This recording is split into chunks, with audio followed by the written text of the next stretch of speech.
Hello everyone and welcome back to my channel. तो हम लोग क्लास 10th का चैप्टर नंबर 2 पढ़ रहे हैं जिसका नाम है एसिड बेसिस एंड सॉल्ट।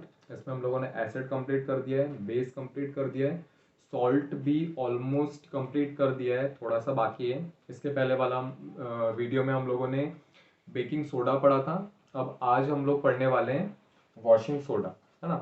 तो ये सारे जो सॉल्ट है एक्चुअली में ये हम लोग किसके फॉर्म में देख रहे हैं। हम लोग ये सारे के सारे मतलब किससे बने हुए हैं ये सारे के सारे सोडियम क्लोराइड से बने हुए हैं, NaCl से बने हुए हैं। तो उसी NaCl का एक और उसी से ही बना हुआ एक और सॉल्ट है जिसका नाम क्या है हमारे पास, वॉशिंग सोडा।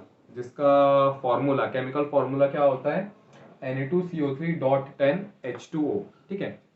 तो इसके पहले वाली वीडियो में हम लोगों ने क्या पढ़ा था कि अगर हम लोग बेकिंग सोडा को क्या करते हैं, बेकिंग सोडा को अगर हम लोग हीट करते हैं तो हम लोगों को क्या मिलता है, सोडियम कार्बोनेट मिलता है, Na2CO3।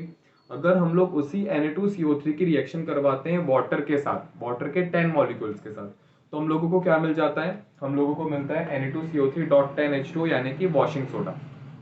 तो एक बार हम लोग वापस से वही वाली रिएक्शन देख लेते हैं जिसमें हम लोगों ने क्या किया था, बेकिंग सोडा को हीट किया था और हम लोगों को क्या मिला था, हम लोगों को मिला था सोडियम कार्बोनेट। ठीक है।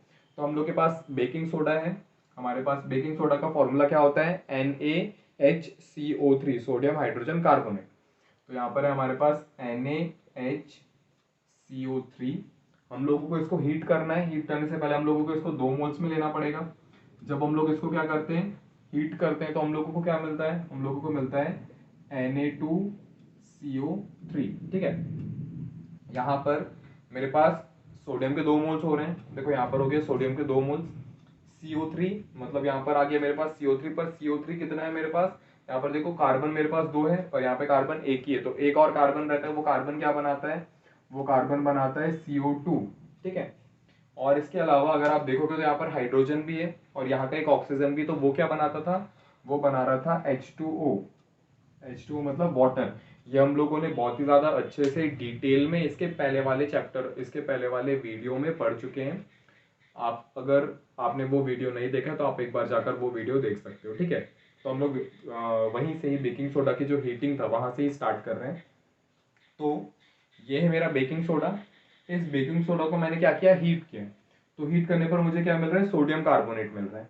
इस सोडियम कार्बोनेट के साथ अगर हम लोग क्या करते हैं, इसकी रिएक्शन करवाते हैं वाटर के साथ, वाटर मॉलिक्यूल्स के साथ रिएक्शन करवाते हैं, तो हम लोगों को क्या मिल जाता है, वॉशिंग सोडा मिल जाता है। कैसे होती है वो रिएक्शन वो भी एक बार देख लेते हैं। तो ये है मेरा सोडियम कार्बोनेट Na2CO3। हम लोग क्या कर रहे हैं, हम लोग यहाँ पर 10 मॉलिक्यूल्स की रिएक्शन करवा रहे हैं H2O के साथ, है ना।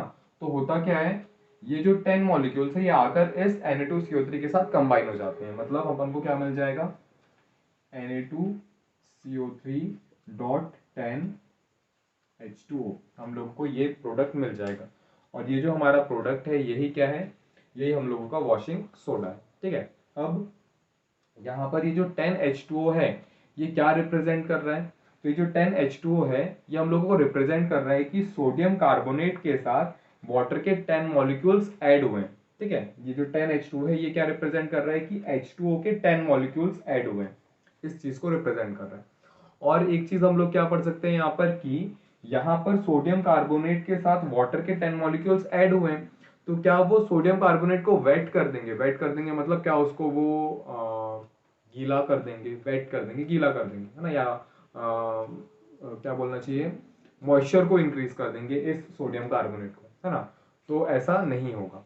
क्यों, क्योंकि हम लोग यहाँ पर एक मॉलिक्यूल की बात कर रहे हैं। ये जो मेरा सोडियम कार्बोनेट है वो उसका एक मॉलिक्यूल है, उस एक मॉलिक्यूल में वाटर के 10 जो मॉलिक्यूल्स है वो ऐड हुए हैं और ये सारे के सारे एक प्रॉपर कंपोजिशन बना रहे हैं जो कि मिलकर क्या बना रहा है, वॉशिंग सोडा बना रहा है ना। हम लोग जो हमारे घर में वॉशिंग सोडा, हम लोग जो डिटर्जेंट वगैरह यूज करते हैं, निरमा पाउडर जो भी यूज करते हैं, वो एक्चुअली में क्या होता है, वॉशिंग सोडा ही होता है। तो वॉशिंग सोडा अगर हम लोग मार्केट से खरीद रहे हैं, पैकेट निरमा का पैकेट खरीद रहे हैं, किसी भी चीज का पैकेट खरीद रहे हैं, तो जब हम लोग उसको खरीदते हैं तो क्या वो गीला होता है, वो गीला नहीं होता है। क्यों नहीं होता है गीला, क्योंकि उसको प्रॉपर कंपोजिशन में ऐड किया गया है, उसको प्रॉपर कंपोजिशन में ऐसा बनाया गया है कि वो आपको एक प्रोडक्ट दे रहा है जिसको आप फर्दर यूज कर सकते हो वॉशिंग वगैरह के लिए। आप अगर उसको ऐसे आपने मान लो कि उस पैकेट को कट करके रख दिया है नॉर्मल और बारिश का टाइम चल रहा है, तो बारिश के टाइम पे जो एयर के मॉलिक्यूल्स होते हैं उनमें मॉइस्चर ज़्यादा होता है। तो ऐसे कंडीशन में जब आप अगर उसको रखोगे तो वो गीला हो जाएगा, वो उसमें मॉइस्चर ज़्यादा हो जाएगा और आप अगर उसको छुओगे तो आपको गीला गीला लगेगा। पर अगर अपन नॉर्मल उसकी बात करें, जब मैंने मार्केट से उसको खरीद कर लेकर आया हूँ, तब अगर मैं उसको छूता हूँ या अपन कपड़े धोने के लिए निकालते हैं डिटर्जेंट, तब वो गीला नहीं होता है ना। तो गीला नहीं होता है, वो आपको क्या रिप्रेजेंट कर रहा है कि उसमें वाटर के मॉलिक्यूल्स तो हैं, पर वो जो मॉलिक्यूल्स हैं वो क्या है, प्रॉपर कंपोजिशन में ऐड है ना। तो वो उस प्रोडक्ट को यानी कि सोडियम कार्बोनेट को गीला नहीं करते हैं। अब अगर हम लोग सोडियम कार्बोनेट के यूजेस पर आए, तो सोडियम कार्बोनेट जो है वो बहुत ज़्यादा, सॉरी सोडियम कार्बोनेट नहीं, वॉशिंग सोडा है ना, हम लोग जो वॉशिंग सोडा है, अगर हम लोग इसके यूजेस पर आए तो वॉशिंग सोडा जो है वो बहुत सारे इंडस्ट्रीज़ में यूज़ किया जाता है ना। तो कैसे यूज़ किया जाता है, तो जो हम लोगों का वॉशिंग सोडा है ये ग्लास इंडस्ट्री में, सोप इंडस्ट्री में और पेपर इंडस्ट्री में बहुत ज़्यादा यूज़ किया जाता है। तो ये आप याद कर सकते हो, जैसे अगर एग्जाम में क्वेश्चन आता है कि इसकी यूजेस लिखना है आपको, इसके वॉशिंग सोडा के यूजेस लिखना है, तो आप ये चीज़ याद रख सकते हो कि ये सोप इंडस्ट्री में, पेपर इंडस्ट्री में और ग्लास इंडस्ट्री में बहुत ज़्यादा यूज़ किया जाता है। इसके अलावा वॉशिंग सोडा जो है ये बोरेक्स बनाने के लिए भी बहुत ज़्यादा यूज़ किया जाता है, बोरेक्स। ठीक है, ये बोरेक्स क्या है, तो आपने देखा होगा कि हम लोग जो कैरम खेलते हैं ना, कैरम कैरम खेलते हैं, तो उसमें हम लोग एक पाउडर डालते हैं ताकि वो जो कैरम है, कैरम की गोटियां वो थोड़ा मतलब अच्छे से होल्स में चले जाए। अपन जब स्ट्राइकर से मारते हैं तो वो तो अच्छा, पाउडर की वजह से थोड़ा अच्छा से हम लोग खेलने में आसानी होती है ना। तो वो जो हम लोग पाउडर यूज करते हैं कैरम के टाइम पे, वो जो पाउडर है एक्चुअली में वो बोरेक्स का ही वो होता है, पाउडर होता है। और अगर आप क्लास 11th में जाते हो, वैसे तो अभी के टाइम पे क्या हुआ है कि क्लास 11 के सिलेबस में से जो हाइड्रोजन नाम का चैप्टर है वो कट कर दिया गया है। पर अगर आप जैसे प्रीवियस ईयर्स की बुक देखते हो तो उसमें हाइड्रोजन नाम का एक चैप्टर है क्लास 11th में, वहां पर आपको बोरेक्स के बारे में पढ़ना भी है ना। तो ये जो बोरेक्स होता है, ये बोरेक्स बनाने के लिए, बोरेक्स जो कंपाउंड है इसको बनाने के लिए हम लोग क्या करते हैं, वॉशिंग सोडा को यूज करते हैं। इसके अलावा जो वॉशिंग सोडा होता है ये घर पे तो बहुत ज़्यादा यूज़ किया जाता है, हमारे डे टू डे लाइफ में, हमारे जो घरों में हम लोग जो भी क्लीनिंग पर्पस के लिए यूज़ करते हैं वो क्या है, वॉशिंग सोडा ही है। हम लोग कपड़े धोने के लिए या फिर जो भी क्लीनिंग के पर्पस के लिए यूज़ कर रहे हैं वो वॉशिंग सोडा ही हम लोग यूज़ करते हैं। साबुन हो गया, डिटर्जेंट हो गया, निरमा हो गया, ये सारी चीज़ें ना। इसके अलावा वॉशिंग सोडा का एक बहुत ही ज़्यादा इंपॉर्टेंट यूज़ है, वो है हार्डनेस ऑफ वाटर को रिमूव करने के लिए, है ना।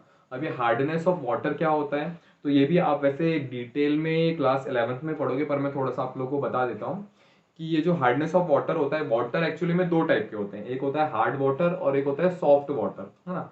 सॉफ्ट वाटर क्या होता है, ऐसा वाटर जो हम लोग हमारे डे टू डे लाइफ में यूज कर रहे हैं, जैसे हम लोग पीने के लिए यूज कर रहे हैं, खाना बनाने के लिए यूज कर रहे हैं, कुकिंग के लिए, वॉशिंग के लिए, ये सारी चीजों के लिए जो हम लोग यूज कर रहे हैं वाटर, वो एक्चुअली में सॉफ्ट वाटर होता है। इसके अलावा एक और होता है हार्ड वाटर। ठीक है, तो हार्ड वाटर क्या होता है कि जब कभी भी वाटर में मैग्नीशियम और कैल्शियम के सॉल्ट्स ऐड हो जाते हैं ना, मैग्नीशियम क्या है, Mg, जो आपने पढ़ा होगा मैग्नीशियम, तो मैग्नीशियम के सॉल्ट्स और कैल्शियम के सॉल्ट्स जब किस में ऐड हो जाते हैं, वाटर में ऐड हो जाते हैं, तो हम लोग उसको बोलते हैं हार्ड वाटर। ये जो हार्ड वाटर होता है इसको हम लोग यूज नहीं कर सकते, हम लोग पी भी नहीं सकते हैं, हम लोग इससे कपड़े वगैरह धोना ये भी नहीं कर सकते हैं, मतलब डे टू डे लाइफ में हम लोग इसको यूज नहीं कर सकते। लेकिन अगर आपके पास हार्ड वाटर है और आप हार्ड वाटर को कन्वर्ट करना चाहते हो सॉफ्ट वाटर में, तो वो चीज़ भी पॉसिबल होती है। एक्चुअली में बहुत बड़ी सी प्रोसेस होती है, वो भी आप पढ़ोगे आगे के क्लासेस में, 11th में पढ़ोगे। पर वो जो प्रोसेस होती है उस प्रोसेस में हम लोग वॉशिंग सोडा को यूज करते हैं। ठीक है, तो ये था मतलब आज का जो हम लोगों का टॉपिक था वॉशिंग सोडा, वो यहाँ तक ही था। अगर आप लोगों को वीडियो पसंद आया हो तो वीडियो को लाइक करके चैनल को आप सब्सक्राइब कर सकते हो। इसके बाद की जो टॉपिक है वो हम लोग इसके बाद के जो वीडियोस हैं उसमें कवर करेंगे। ठीक है।